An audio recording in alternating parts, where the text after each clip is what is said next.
The next 30 seconds might make your blood boil. Good. It's what our boys live with every day. Shamed for strength, mocked for emotion, taught to be silent. But silence turns into despair, and that silence is costing lives. Stick with me. There's a better way, and it starts right here.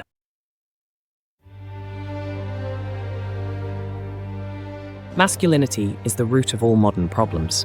Every war, act of violence, or systemic injustice can be traced back to male aggression.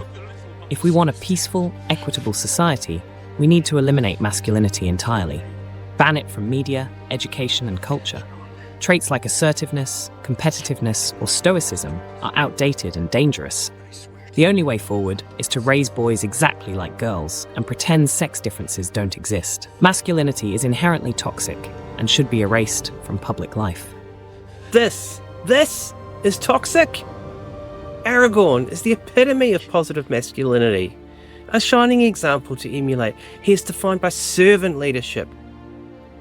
He protects, not to dominate, but to uplift, carrying the burdens of others with quiet strength. Aragorn never wields violence for its own end. Every stroke of his blade is driven by purpose, to shield the vulnerable and defend those entrusted to his care. When he decapitates an orc, it isn't violence for violence sake. He doesn't draw steel to feed his ego, but to protect those whom he loves. And in the very next breath, he mourns his fallen brother in arms, proving that true manhood is both fierce and deeply tender. And just as quickly, he lays down his arms to weep for his fallen friend, showing that strength and compassion aren't opposites, but two sides of the same crown. I do not love the bright sword for its sharpness, nor the arrow for its swiftness, nor the warrior for his glory. I love only that which they defend. Masculinity doesn't limit Aragorn to only showing emotions of lust or anger. He fights for the vulnerable and leads not through pride, but purpose, proving that true manhood is both fierce and deeply tender, a timeless portrayal. And yet only 2 decades later, masculinity itself is being shunned, and young men are paying the ultimate price. There's a well-attested crisis in masculinity. Boys and young men are adrift. And you've heard the 2 big narratives. The left says men rage because they've lost privilege. The alt-right claims society's too feminine for real men to thrive. Young men are frustrated because they feel like failures. Unrealistic expectations are coming at them from all directions, and they just can't keep up. Men are increasingly angry and disengaged from society, not merely because they don't know what manhood means in the absence of privilege, or because a leftist elite is propagating behavioural norms that suppress their masculine nature. I'd argue the deeper wound comes from how we talk about masculinity itself, by lumping honour, courage, and responsibility in with aggression and entitlement. Calling it all toxic, we teach boys that even their best traits are a problem. That message makes them feel othered, like outsiders in their own skin, with nowhere to belong. The message young men must hear is that masculinity isn't toxic. The absence of it is. Because it's not strength that harms, but weakness masquerading as power. Strong men protect. Weak men control.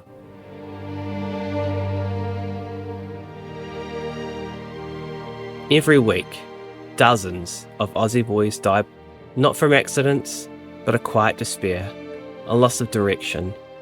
In this masculinity crisis, boys search for the map, and men have forgotten how to draw it. The Harvard Youth Poll finds only 17% of 18 to 29-year-olds feel deeply connected to a community, and 22% say COVID made isolation worse. No wonder vulnerable young men grasp at any semblance of belonging, even in the darkest corners of the web. Encouragingly, the solution to the loneliness epidemic is available to all of us. Taking time each day to reach out to a friend or family member. Meaning, direction, identity, belonging. We've made boy a four-letter word, and too often pitted feminism against masculinity, rather than celebrating how they complement each other. Somehow, it feels almost intentional.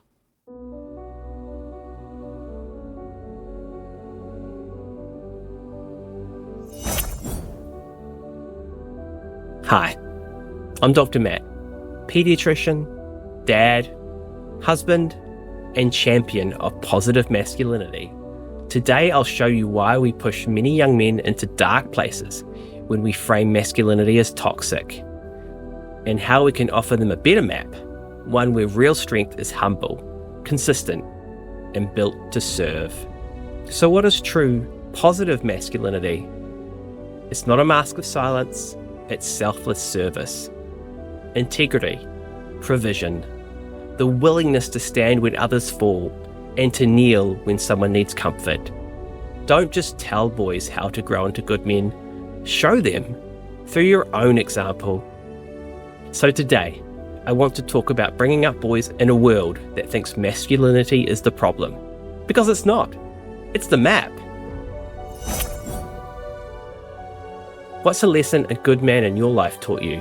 Drop it in the comments below.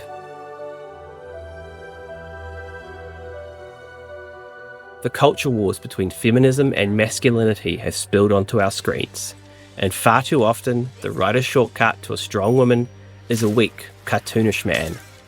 Instead of transferring positive traits like protection and self-sacrifice, they skip straight to domineering, arrogant man-haters who win at everything, with zero cost to pay for their power. When every male cop in Birds of Prey is a bumbling joke, we're taught that maleness equals incompetence, or worse, cruelty. No wonder young men sit confused. They see their best qualities mocked, their worst traits celebrated, and it's reflected at the box office, with stories that no one can connect. If you want to make powerful female heroes, give them a real arc. Let them fail, struggle, earn their wins through hard work and resilience. That's how a hero's journey resonates. We need to reclaim positive masculinity on our screen. Men and women alike can be both strong and protective. We don't need to tear down men as a shortcut to heroism. Let's call out these one-dimensional portrayals and demand better. Alright, let's talk about this phrase, toxic masculinity. Now I get it. It was meant to highlight harmful behaviours, aggression, entitlement, emotional suppression. But if I walked up to you and said, hey, let's talk about your toxic ethnicity or toxic religion, you'd probably stop listening before I got to the nuance part. When we label an entire identity toxic, we push boys away, straight into the Manosphere, which teaches that men must be powerful by demeaning and controlling women. These disenfranchised boys then find incel culture, the darkest outcome of a void in healthy guidance. Instead of blaming women or demonising so-called fatherless behaviour, these young men need mentors who uplift and protect, not tear others down. True masculinity isn't about being unbreakable or bottling up your emotions. It's about blending strength with sensitivity, protecting others while knowing when to comfort them. My sons live this every day. Their kindness and moments of fear shown me how to be more present and open. I started this channel because screens had become our barrier. I asked, what do you love? And in listening, I learnt their language. Gaming, humour, creation. I discovered humility, curiosity, and a way to turn my protective instinct into genuine partnership. That shift changed everything. Parenting became less about telling, more about listening. My wife models this every day, showing me that listening isn't weakness, it's one of our greatest strengths. I didn't learn this alone, my parents lived it. Dad would drive me to the next town before sunrise so I could chase my dream of becoming a doctor, quizzing me on algebra problems in the car along the way. Mum showed me that love is action, that it's okay to mess up, so long as you learn and take responsibility. Between them, I knew strength isn't just solving problems, and sensitivity isn't just softness. You need both, equations and emotion, discipline and compassion. That balance is the gift we pass on to our sons. Thanks, Mum and Dad. Love you both heaps. You didn't just support my dream, you helped make it real. Boys, if your mentor preaches control, exploitation, fear, that's not strength. It's empty power.